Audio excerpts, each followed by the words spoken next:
Olá!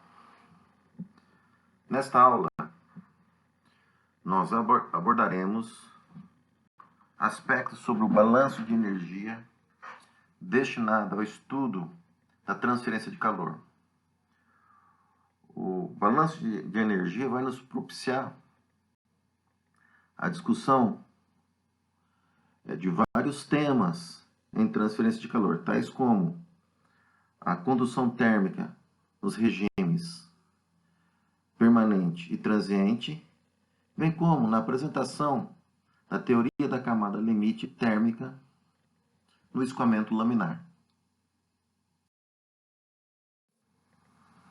Neste caso, a abordagem se dá no contínuo, lembrando que o contínuo se refere a uma determinada população molecular na qual as moléculas perdem a sua individualidade, sendo tratada essa população molecular enquanto uma média contida num elemento de volume, conforme ilustrado na figura apresentada neste slide.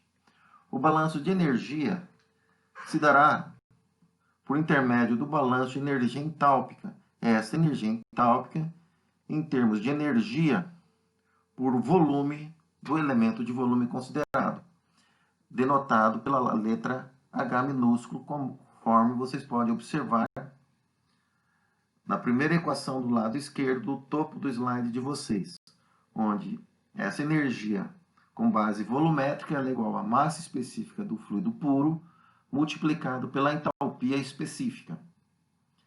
Pois bem, além disso, esse balanço de energia entálpica será considerado, pessoal, como por intermédio, de taxa que tem acesso e que abandona o elemento de volume, assim como a geração de energia no interior desse elemento de volume, bem como no acúmulo de entalpia.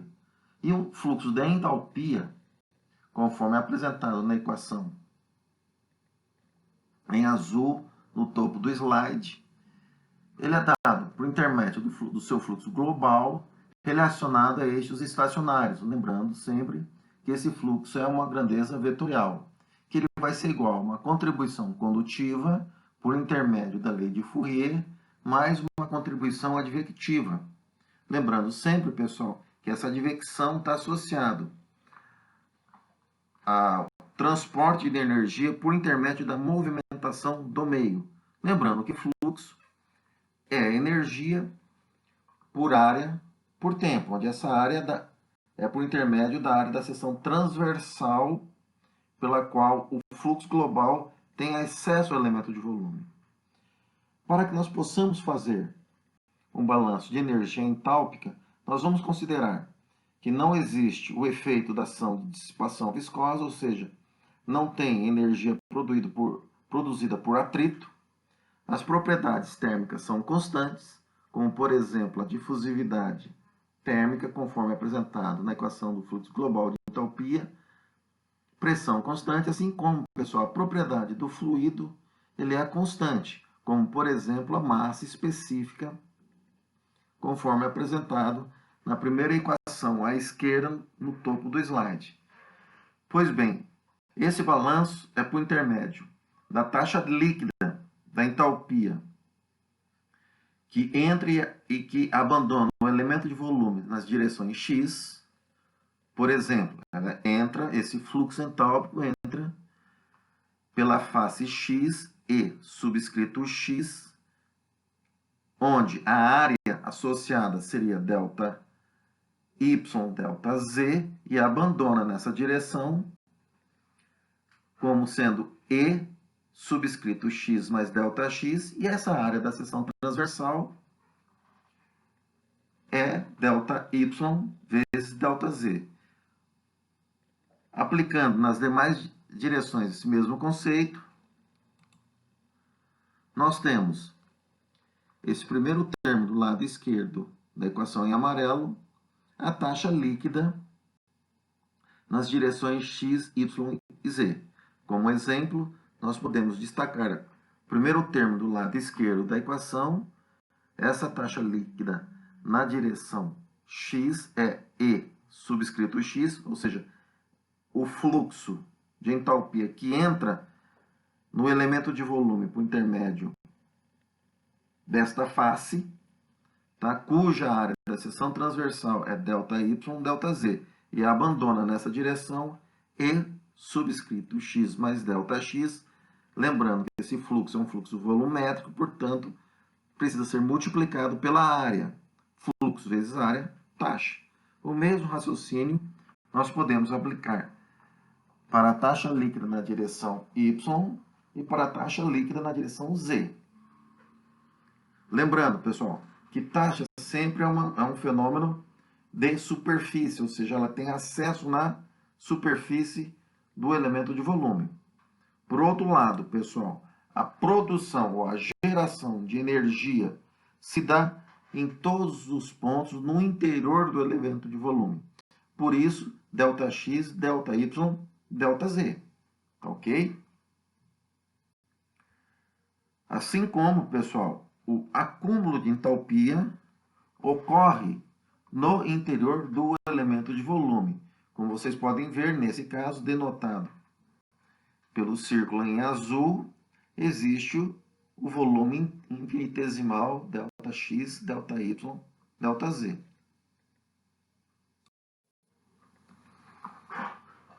Retomando, o balanço de energia entálpica em termos de taxa, conforme apresentado nesta equação em amarelo, nós podemos retomar a definição de derivada, conforme apresentado aí para vocês, onde o fluxo que abandona determinada face no elemento de volume considerado, E subscrito K mais ΔK, onde esse K pode ser ou na direção X, ou na direção Y, ou na direção Z. Tá ok? E essa definição derivada vai ser E. Vai ser proporcional, não é verdade? E subscrito K mais uma variação desse fluxo no interior do elemento de volume. E com isso, pessoal, nós podemos explicitar o fluxo líquido do modo como apresentado nessa segunda equação em azul. E subscrito K menos E subscrito K mais ΔK. Tá? Ou seja, é o fluxo que entra menos o fluxo que sai.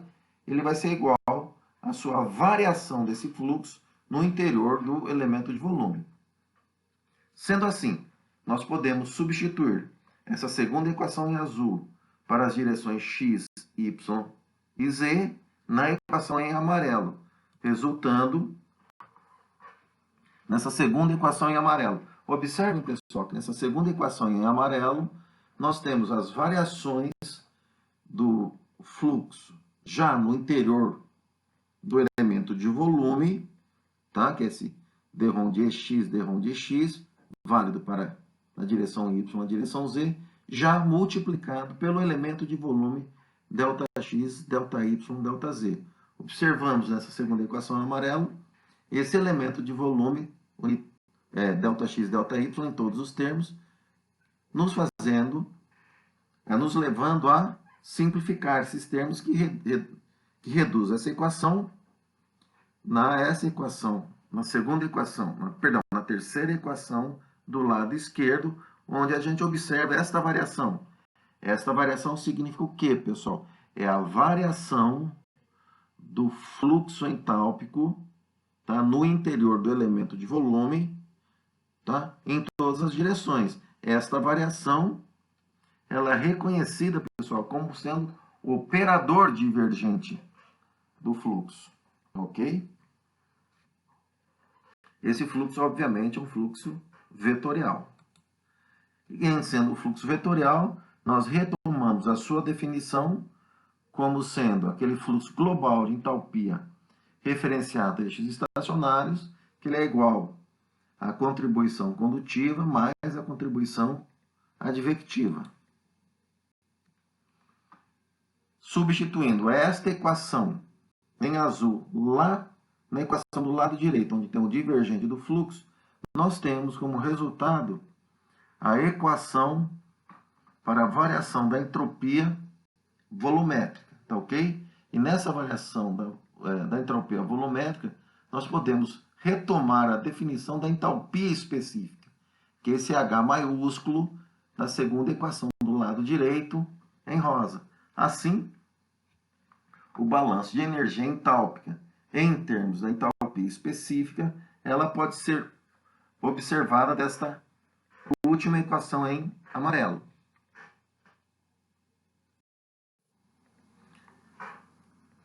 Retomando-a, nós podemos escrevê-la, pessoal, esta equação em termos de um parâmetro conhecido. O parâmetro conhecido é esse.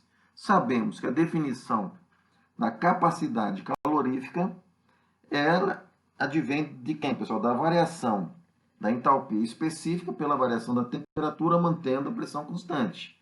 Tá ok? Substituindo essa definição de entalpia específica em termos de capacidade calorífica e variação de temperatura na equação diferencial em amarelo, nós temos, pessoal, quem?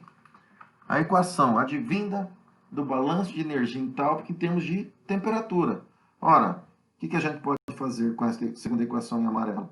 Basta dividir todos os termos pela massa específica multiplicada pela capacidade calorífica considerada, no que resulta numa equação bastante interessante. Esta equação, pessoal, que vai nos proporcionar alguns exemplos, tais como o estudo da condução em regime permanente, o estudo da condução em regime transiente e a abordagem da teoria da camada limite térmica no escoamento laminar, onde a gente observa a variação da temperatura pela variação do tempo no interior do volume considerado. Esse rapaz é igual ao acúmulo. Lembrando, se o regime for permanente, esse termo não existe. Nós identificamos também o segundo termo do lado esquerdo da equação, a contribuição advectiva. Notem, pessoal, que essa contribuição advectiva a gente nota claramente o movimento do meio, traduzido pela velocidade vetorial que carreia a energia, aqui ela é explicitada em termos do gradiente de temperatura. Já o primeiro termo do lado direito, nós observamos a contribuição condutiva nesse termo do laplaciano da temperatura. E, finalmente, o segundo termo do lado direito, nós observamos a produção ou a geração de energia ou a geração de calor, e neste caso, denotado pelo sinal positivo, quando obviamente for gerado calor no meio considerado. Em havendo seu consumo, esse termo vai aparecer da forma negativa. Notem, pessoal, da forma como está aí, está generalizada a equação diferencial do balanço de energia em termos de temperatura. Notem que nós podemos abordá-la nas coordenadas retangulares, que é a primeira equação apresentada aí para vocês, coordenadas cilíndricas, que é a segunda equação, e coordenadas esféricas. Lembrando sempre que essas equações estão restritas às hipóteses sem efeito da ação da dissipação viscosa, bem como as propriedades termofísicas são constantes, tais como difusividade térmica, é o alfa, a massa específica do fluido, que é o ρ, e a capacidade calorífica desse fluido, perdão, do material, que é o Cp. Essas propriedades se mantêm constantes, independentemente da variação de temperatura inerente ao fenômeno de transferência de calor analisado. Com isso, nós podemos apresentar a primeira abordagem de aplicação dessas equações, como, por exemplo, na condução de calor em regime permanente. Como exemplo, nós vamos tomar uma placa plana infinita, tá ok? O que significa placa plana infinita mesmo? É quando a sua espessura delta for muito menor que o comprimento da placa, bem como da sua largura.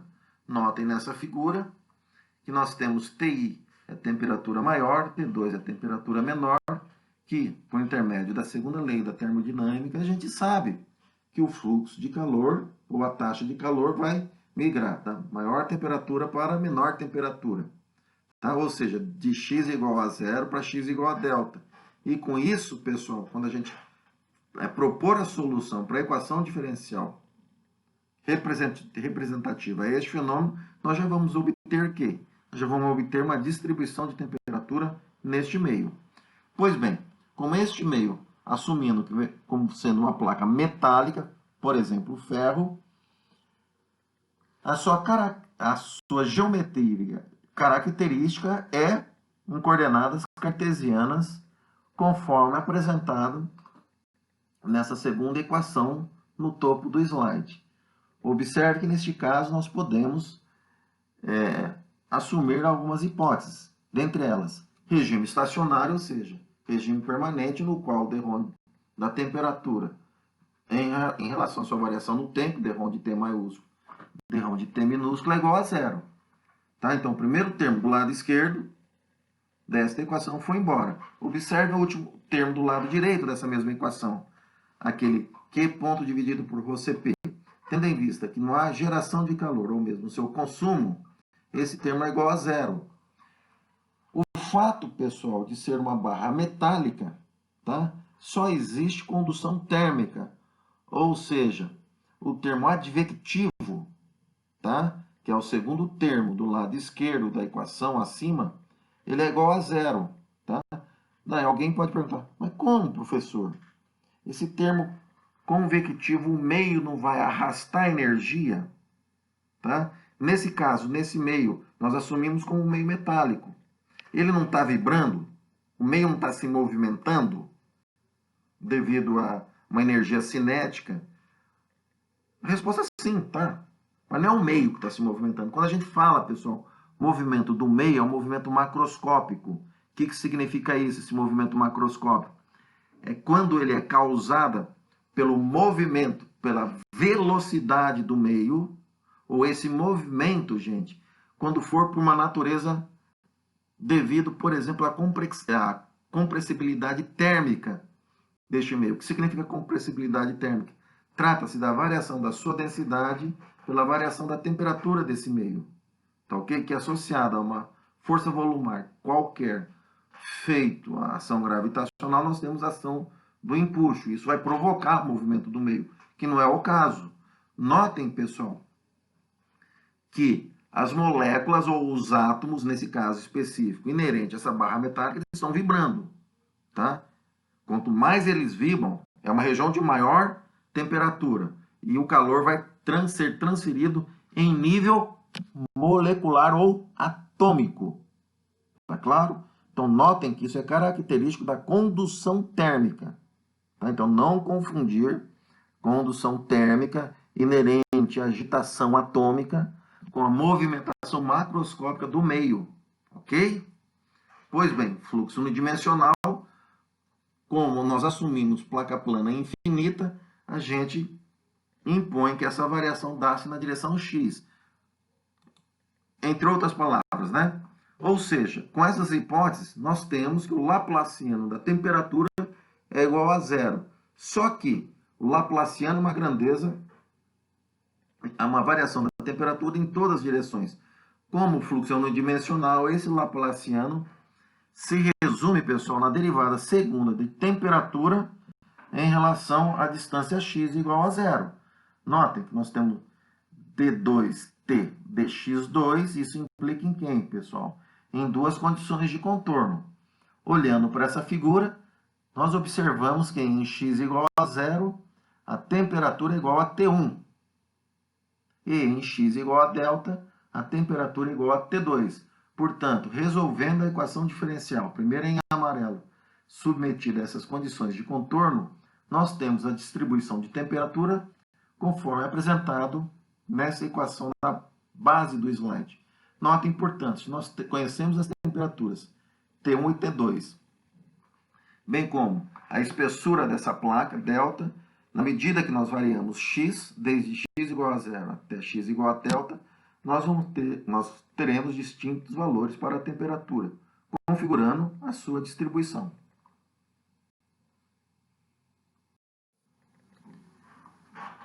Uma outra informação importante é em relação ao fluxo de calor nessa placa. Tá? Lembrando que o fluxo de calor, em termos de entalpia, é dado por quem, pessoal? Olha a segunda equação no topo do slide.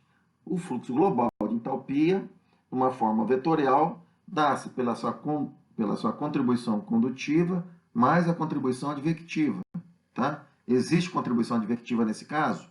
Não, gente. Tá? Então, o segundo termo do lado direito da equação foi embora. Tá? Pois bem, notem que o fluxo global de entalpia, referenciado a eixos estacionários, é devido tão somente à lei de Fourier. Notem, insisto, pessoal, nesse sinal negativo que aparece aí. Quem impõe esse sinal negativo? Esse sinal negativo advém de uma imposição da segunda lei da termodinâmica. O que diz a segunda lei da termodinâmica? A energia vai ser conduzida de uma alta concentração para uma menor concentração, tendo em vista quem, pessoal? Nessa maior concentração de energia vai estar associada a quem? Uma maior temperatura, tá ok? Então, segundo a lei da termodinâmica, nos diz que o calor migra de uma região de maior temperatura para aquela de menor temperatura. Tendo em vista que foi assumido o fluxo unidimensional, ok, nós temos que esse fluxo global de entalpia referenciado a eixo estacionário, olha o termo no singular agora, tá? A gente pode denotá-la como sendo esse Q minúsculo subscrito X, lembrando que o subscrito X indica o quê, pessoal? A direção do fluxo de calor é igual a menos, segundo a lei da termodinâmica, sinal negativo, multiplicado pela difusividade térmica alfa, tá legal? Lembrando que esse H minúsculo é uma energia volumétrica que nós podemos associá-la à entalpia específica, que é esse H maiúsculo, tá legal? Lembrando a definição da capacidade calorífica, terceira equação, tá? Do lado direito dos slides de vocês, nós podemos, então, substituí-la à definição de entalpia, primeiro, definição de entalpia específica, equação do meio. Na entalpia específica, nós relacionamos com a definição de capacidade calorífica, de tal modo que nós temos a equação de Fourier, que é essa segunda, seria a terceira equação em azul, esse Q de X, que subscrito X é igual a menos difusividade térmica vezes a massa específica do fluido, vezes essa capacidade calorífica dt dx. Lembrando que alfa é igual a K sobre ρ Cp, assim nós podemos substituir K igual a alfa vezes ρ Cp na equação do lado, no que resulta a equação clássica de Fourier na direção dx, que é o fluxo de calor condutivo, que é menos K dt dx. Ora bolas, como é que a gente pode resolver esse dt dx? Nós conhecemos a função de T, da temperatura? Conhecemos sim. Olhem a figura do ao lado, olha acima dela. Nós não temos a distribuição de temperatura aí? Temos. O que a gente faz com ela? Deriva em x. Ao fazê-lo, temos o fluxo de calor na direção x em função de grandezas conhecidas, tais como a condutividade térmica do material, que é K, a espessura considerada delta, e a diferença macroscópica de temperatura T1 menos T2.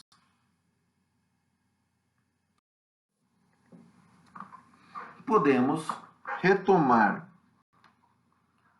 o fluxo de calor na direção x unidimensional em termos de taxa de calor, denotada como Q maiúsculo. Quem que é taxa, pessoal? É fluxo vezes área. A área de quem, pessoal? A área considerada dessa placa, tá legal? Seria a área total para a transferência de calor dessa placa, que seria quem, pessoal? Seria, nesse caso específico, comprimento vezes largura. Lembre-se que é a área da seção transversal.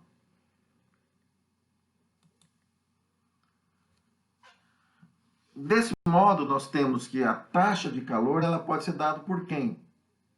Que é a área vezes condutividade térmica dividido pela espessura vezes ΔT. E com isso, nós podemos definir a resistência à condução térmica nesse meio. Lembrando, pessoal, que K, condutividade térmica, quanto maior condutividade térmica, significa o quê? Vou transferir mais calor, mais rápido calor, maior minha facilidade de transferir calor, tá ok? Bem, resistência é o que, gente? É o inverso dessa facilidade, na verdade? Então, olha só como é definida a resistência à condução térmica aí. Delta dividido por K, tá? Como a gente está em termos de taxa de calor, então, delta dividido por área vezes condutividade térmica. Com isso, olha só como nós temos a taxa de calor. Em termos da temperatura máxima considerada, T1, menos a temperatura mínima considerada, que é T2, dividido pela resistência oferecida pelo material à condução térmica. A partir desse conceito, nós podemos avaliar como se dá o fluxo condutivo em paredes compostas. No exemplo ilustrado aí, nós temos uma parede composta, por exemplo, por 4 materiais. Tá? O primeiro material em cinza, o segundo em creme, o terceiro em azul esverdeado e o último em lilás. Notem que a segunda lei da termodinâmica nos diz que a temperatura, que a taxa de calor condutivo vai de T1 até T2 para a primeira parede, cuja espessura é ΔI. Na segunda parede, vai de T2 até T3, cuja espessura é ΔI.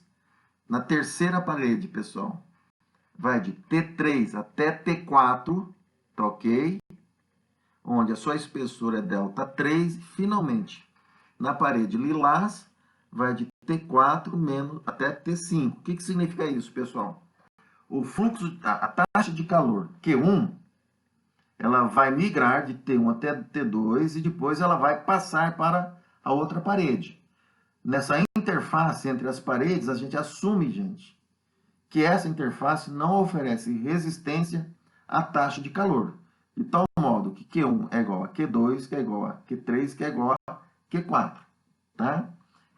Escrevendo essa igualdade em termos de resistência e forças motrizes, nós temos que o calor, tá legal? Notem, Q1 igual a Q2, que é igual a Q3, que é igual a Q4, que é igual a Q inerente a essas paredes compostas, tá? Que vai ser igual a quem, pessoal? A diferença entre a temperatura máxima encontrada no sistema, que é igual a T1, menos a temperatura mínima encontrada ao sistema, que é igual a T5, dividido pela resistência total da parede composta. Da parede 1, estou olhando agora a última equação, tá, desse slide. Da parede 2, da parede 3 e da parede 4. Muito bem. Vamos considerar, então, uma aplicação desse fenômeno de transferência de calor por condução térmica em paredes compostas, considerando o seguinte exemplo. Obtenha os valores da resistência total, bem como da perda total de calor relativa a uma parede composta de camadas de gesso, material 1, isolamento à base de fibra de vidro, material 2, e madeira, material 3, conforme ilustrada na figura 1. O que a gente observa na figura 1, pessoal? Olhando a partir do lado esquerdo. Notem que a temperatura maior, T1, está na superfície, tá? Na interface da camada de gesso, ou seja, T1 igual a 20 graus Celsius. Na camada de gesso, a gente conhece a condutividade térmica desse material, que é 0,17 watts por metro por Kelvin. E a espessura da camada de gesso, olha na base dessa figura, ΔI igual a 10 milímetros.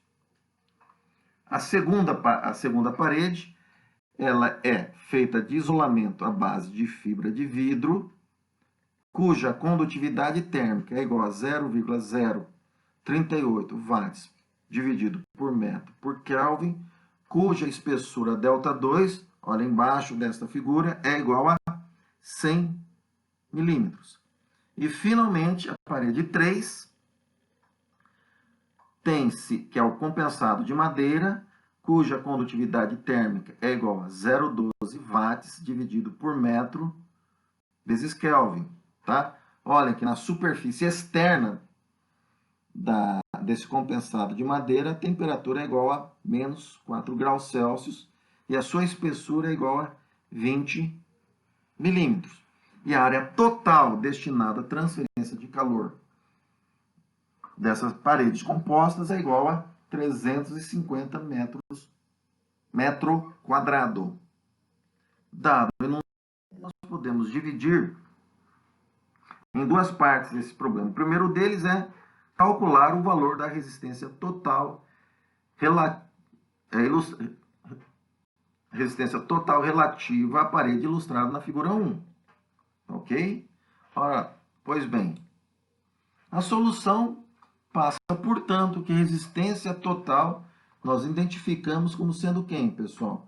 A espessura da parede 1 dividido pela área total relativa à transferência de calor, multiplicado pela condutividade térmica da parede 1. Lembrando que a parede 1 é gesso. A mesma coisa para a parede à base de fibra de vidro e igualmente para o compensado de madeira. Como a área é a mesma, é a área total, nós podemos isolá-la da primeira equação. Com isso, pessoal, conhecemos as informações da área, da espessura, bem como da condutividade térmica. Chama atenção para vocês, pessoal, em relação às unidades. Notem especificamente em termos das espessuras das paredes, estou olhando na base da figura, tá? Necessariamente em metro. Com isso, a resistência total dessa parede composta ela é igual a 8,163 vezes 10 a menos 3 Kelvin dividido por watt. No outro item, nós podemos avaliar o valor da perda total de calor relativo ao problema ilustrado nessa figura. E essa perda total, em termos de taxa de calor, lembrando que essa taxa de calor, a força motriz, vai ser em relação à temperatura máxima do sistema menos a temperatura mínima do sistema, dividido pela resistência total. Pois bem, a temperatura máxima do sistema nós identificamos que é igual a 20 graus Celsius, e a temperatura mínima do sistema a gente identifica igual a menos 4 graus Celsius. Ou do modo como apresentado nessa segunda equação, T1 menos T4 dividido pela resistência total. Muito bem, como conhecemos a resistência total igual a 8,163 vezes 10 a menos 3 Kelvin por watts, chama atenção nessa equação amarelo, 20 menos, não é? Quem que é o T4? Menos 4, tá? Com isso, fazendo essa conta, a taxa de calor que se refere à perda total de calor relativo a essa parede composta é igual a 2.940,10 watts. Esta é nossa aula. Espero que vocês estejam bem e desejo um bom proveito e um bom trabalho a todos. Até a próxima aula.